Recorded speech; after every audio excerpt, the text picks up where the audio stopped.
warahmatullahi wabarakatuh.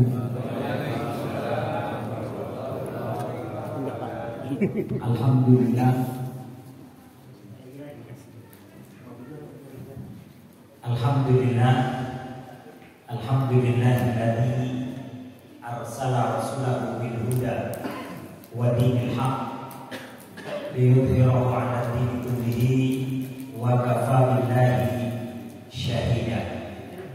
Asyhadu an la ilaha illallah wahdahu la syarika lah wa asyhadu anna Muhammadan abduhu wa rasuluhu la nabiyya ba'da. Allahumma shalli wa sallim ala Muhammad wa ala alihi wa sahbihi ajma'in, amma ba'du. Rabbi shrah li sadri wa yassir li amri wahlul 'uqdatam min lisani yafqahu qawli. Allahumma la sahla illa ma ja'altahu sahla wa anta taj'alul hazna idza syi'ta sahla. Yang kami hormati Dr. Muslim Abdul Karim selaku pembina Sajadah, yang kami hormati Ustaz Miftah Surur LC selaku ketua Sajadah, yang kami hormati Ketua MUI Ustaz Agus Salim, yang kami hormati para alim ulama, para asatidz, para kiai haji, serta yang kami hormati Bapak Ketua DKM Mushola Al-Ikhlas atau yang dikenal dengan Kuba Oren, rumahnya Jackmania. Jackmania sampai ke Depok ya. Masya Allah. Alhamdulillah pada pagi hari ini kita dikumpulkan dalam rangka sajadah, yakni subuh keliling, kumpulan dari beberapa masjid. Dan walaupun saya tidak bisa setiap Jumat ikut Pak ya, kita tiap pagi langsung jalan ke Roksi Pak. Alhamdulillah hari ini kita punya kesempatan untuk berbagi ilmu. Tadi disebutkan kita diminta membaca kitab. Ini agak bingung juga kita baca kitab yang mana, karena kita banyak ya. Kecuali ditentukan bahwa kita tiap Jumat baca Riyadhus Shalihin gitu ya, tinggal nanti melanjutin. Tapi pada kesempatan kali ini saya akan membaca kitab Sunan Ibnu Hibban, dan saya akan membacakan salah satu hadis yang terdapat dalam kitab Sunan Ibnu Hibban, dan itu juga diriwayatkan oleh Imam Ibnu Hibban dan derajat hadis sahih. Dalam hadis tersebut Rasulullah SAW menyatakan, la yablughanna hadzal amr ma balagal lailu wan nahar wa la yaqulullahu min madarin wala wabarin illa adkhalahu Allahu hadzal din bi'izzi azizin aw bidilli dalilin. Hadis riwayat Imam Ibnu Hibban.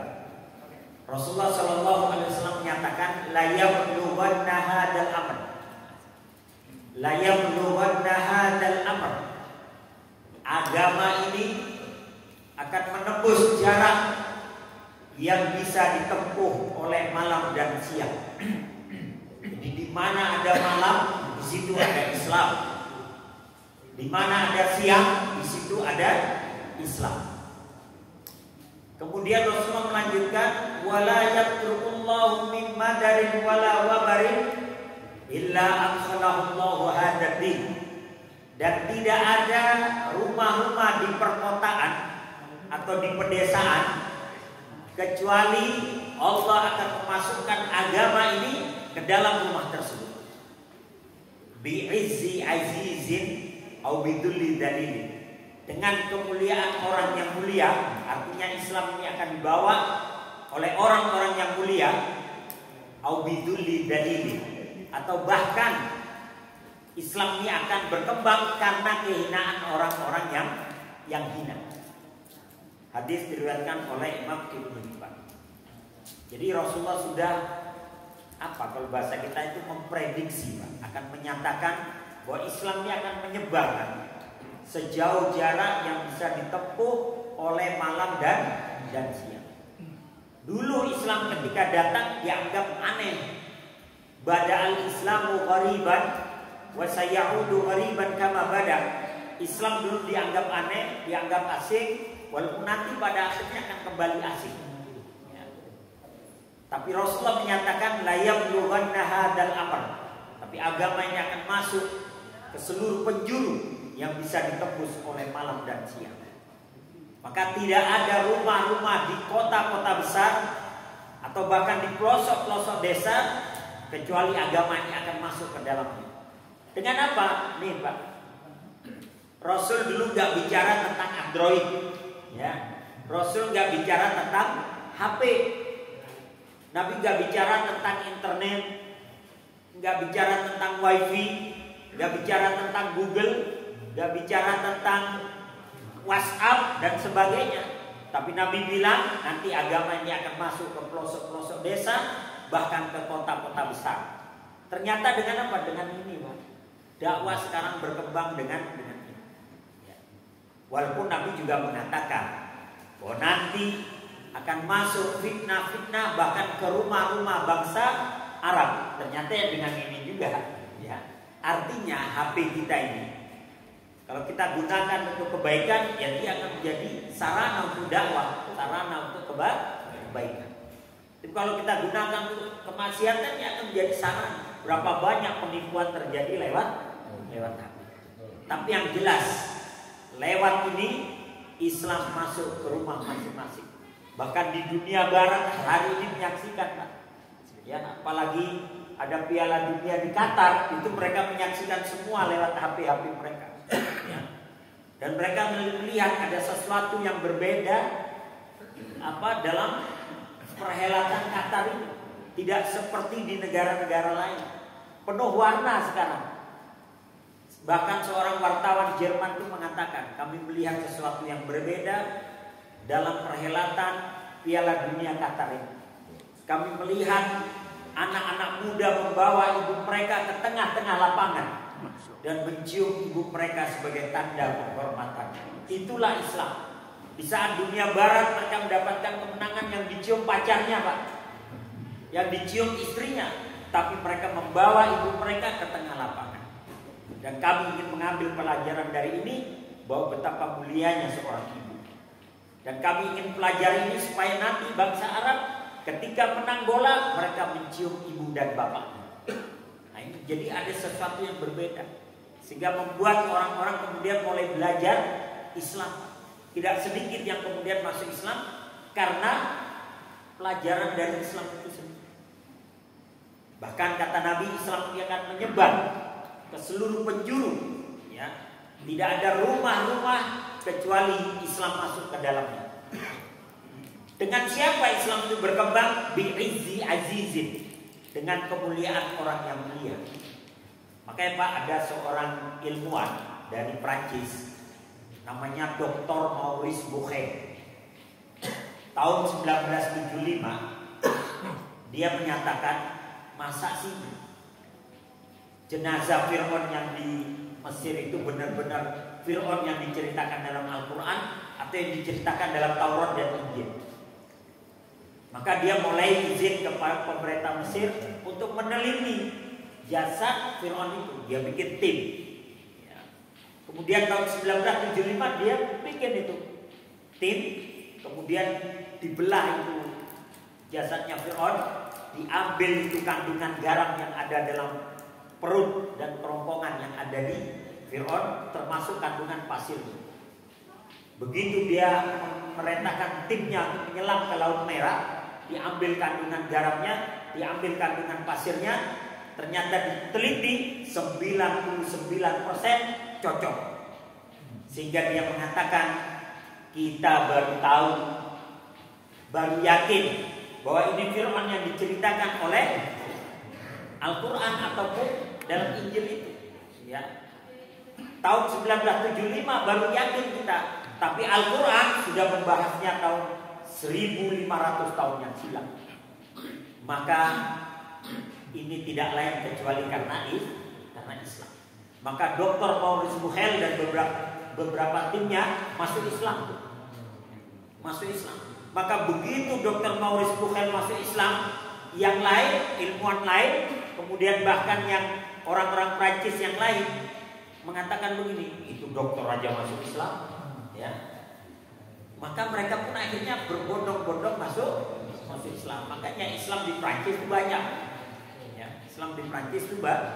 Nah, kemudian kebetulan Prancis sama Maroko ini bersebelahan gitu Pak ya. Bersebelahan ini.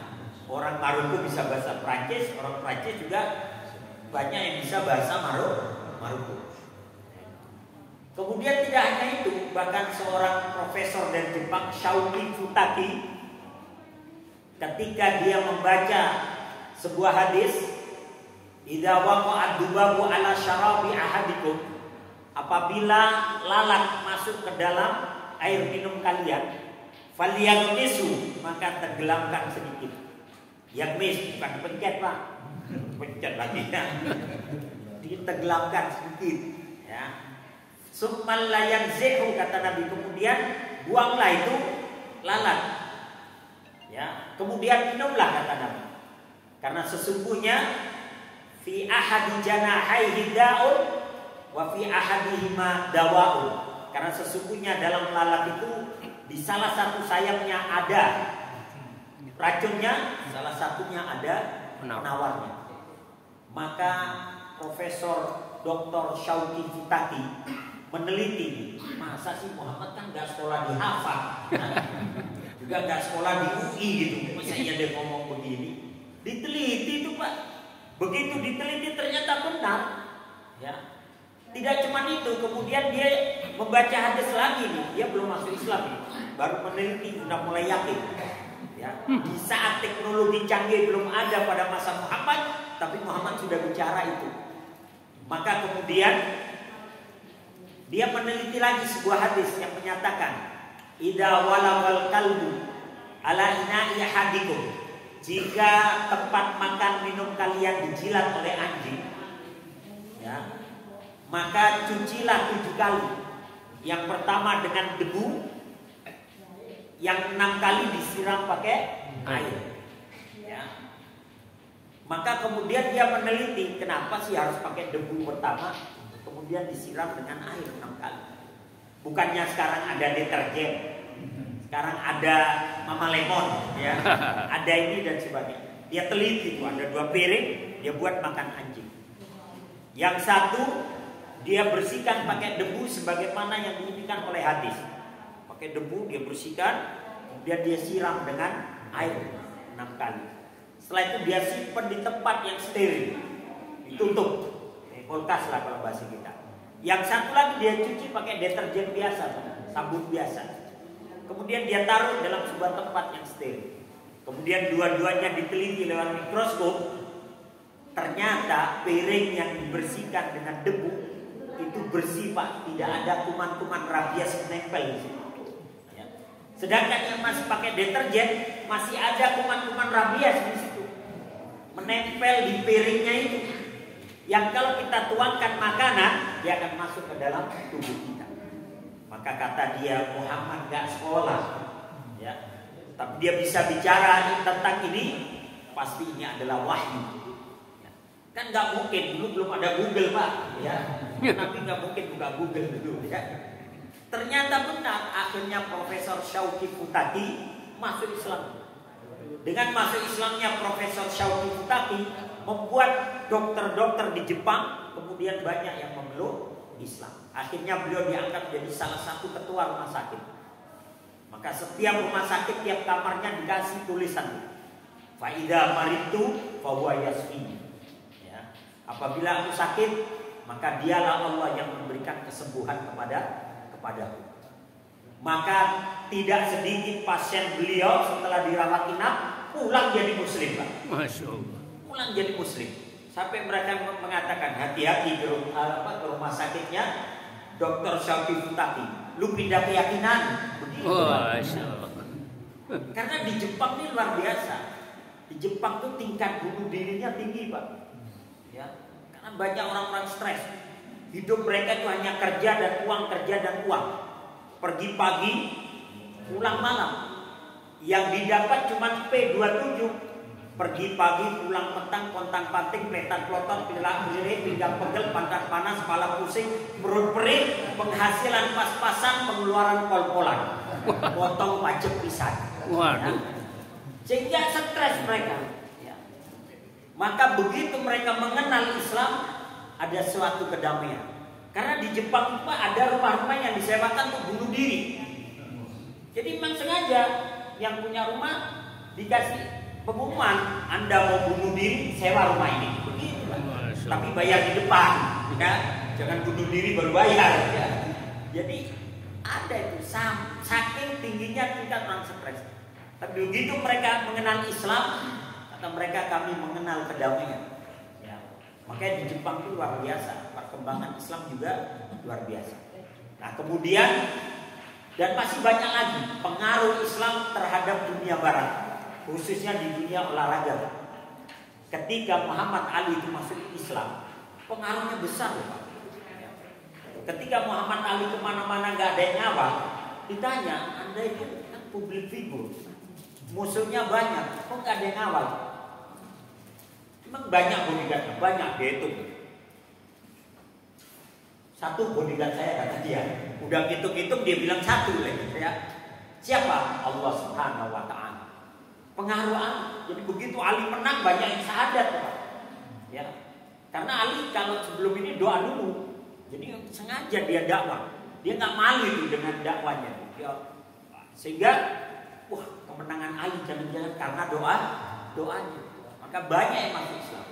Ketika nama Muhammad Ali mau diletakkan dalam gedung khusus di Hollywood, ya. Jadi di Hollywood itu ada satu gedung di mana di lantainya itu nama-nama artis, nama-nama selebriti, nama-nama tokoh dunia ditulis itu di lantai dan diinjak-injak sama orang yang hadir. Kata Muhammad Ali, kalau nama saya diletakkan itu nggak boleh di lantai, kalau letakkan di temboknya. Kenapa? Yang lain di lantai nggak masalah, nggak boleh, karena dalam nama saya ada nama Muhammad, itu nabi saya, dan ada nama Ali, dan itu menantunya. Kalau mau kau letakkan di temboknya, jangan di bawahnya. Mending gak usah ditaruh daripada ditaruh di bawah. Diinjak-injak sama orang, kata Ali. Ali kadang perlu juga sombong dikit gitu Pak ya.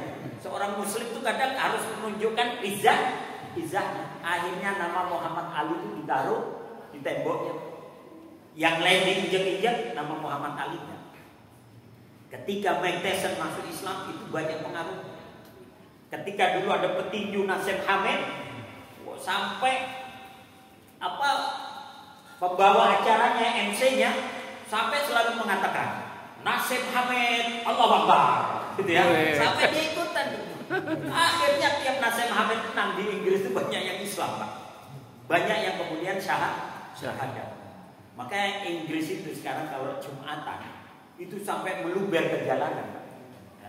Sampai meluber ke jalanan, sampai orang-orang menyatakan, wah London sekarang sudah jadi Londonistan. Ya. Saking banyaknya orang-orang Islam. Bahkan ada seorang dokter di sering sholat di Al-Huda Timah. Beliau pernah ditugaskan di Inggris 5 tahun. Di pedesaan Inggris itu, beliau bukan di London ya, di pedesaan. Beliau cerita kepada saya, di pedesaan Inggris itu banyak gereja-gereja dijual, Pak. Ya. Dan yang membeli adalah umat Islam, kemudian dijadikan masjid. Dan mereka lebih senang kalau Islam yang membeli, karena kemudian jadi tempat mulia. Ya. Karena kenapa harus dijual? Karena yang datang ke tempat ibadah itu orang-orang tua Pak, 60 tahun ke atas gitu. Yang muda-muda pada di jalanan. Kita bersyukur nih yang hadir muda semua. Ustaz kita ini jangan lihat casingnya, sinyalnya, simpati ya. Masya Allah ya. Jadi akhirnya berkembang. Ya. Dunia olahraga sekarang menyumbangkan luar biasa. Bahkan ketika Muhammad Salah, pemain bola dari Mesir ya Pak. Ya. Begitu dia masuk ke Newcastle, ya, masuk ke Liverpool ya.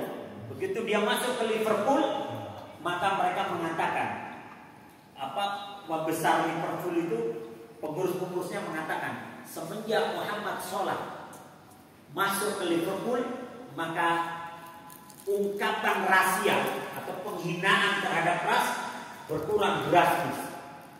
Kenapa? Mereka meniru apa yang dilakukan oleh Muhammad Salah.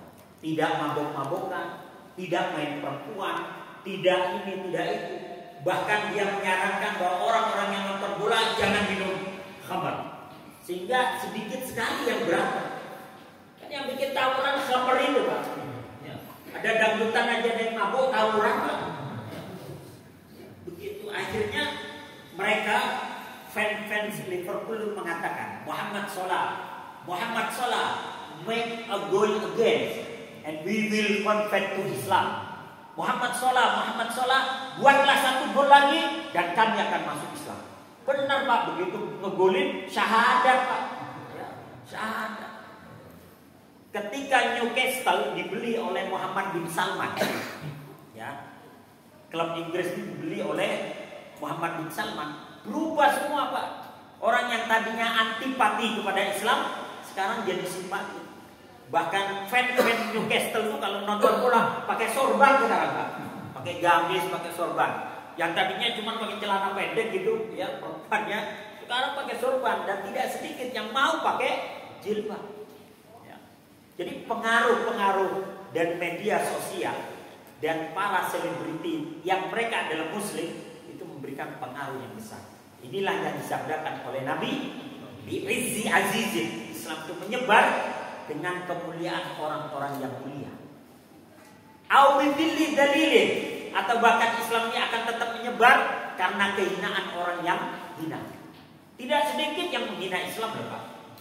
Tapi justru penghinaan mereka terhadap Islam membuat orang berbondong-bondong masuk Islam. Ya. Ada seorang anggota DPR London, namanya Wilders. Wilders ini menghina Nabi Muhammad dan dia bikin partai anti Islam. Belanda ya, dari Belanda. Nah kemudian dia dengan partainya itu melawan Islam. Sampai akhirnya dia pernah membuat film yang menghina Islam, judulnya Fitnah. Karena dia bikin film, dia dihujat oleh seluruh dunia. Kata dia, yang saya hina itu satu orang, kenapa seluruh dunia menghujat saya? Ya. Bahkan orang Nasrani dan sebagian Yahudi menghujat dia. Maka dia mulai mempelajari, ya, kenapa sih Islam kok banyak yang bela? Akhirnya 2 tahun setelah penghinaan itu Wilders masuk Islam. Setahun kemudian dia diundang oleh kerajaan Saudi untuk melaksanakan ibadah haji. Maka sejak itu partainya berbalik arah. Yang tadinya menyerang Islam, akhirnya sekarang membela Islam. Dengan kehinaan orang yang hina pun Islam bisa berkembang. Maka jangan heran kalau di kita ini ada Abu Janda yang menghina Islam misalnya ya. Justru dengan penghinaan dia Islam makin ini. Ya. Tapi memang perlu orang-orang seperti Abu Jahal ini. Ya. Kenapa? Supaya kita lebih waspada. Oh iya, supaya kita tetap membela Islam. Kalau nggak ada mereka kita santuy Pak ya. Kan kita santai aja nggak ada ini. Tapi karena ada mereka inilah, maka kita selalu waspada untuk melakukan terhadap pembelaan terhadap Islam. Inilah kata Nabi, la yabluwanna hadzal amr ma balaghan lailu wan nahar. Agama ini akan menyebar sejauh jarak yang bisa ditempuh oleh malam dan siang. Dan tidak ada rumah di perkotaan atau bahkan di pelosok desa kecuali agama ini akan masuk ke dalamnya, yang dibawa oleh orang-orang yang mulia atau bahkan oleh orang-orang yang hina sekalipun. Itu aja mungkin yang dapat saya sampaikan, karena masih ada lagi yang akan disampaikan oleh Al-Ustaz Salim. Ini aja, kurang lebihnya mohon maaf. Assalamualaikum warahmatullahi wabarakatuh.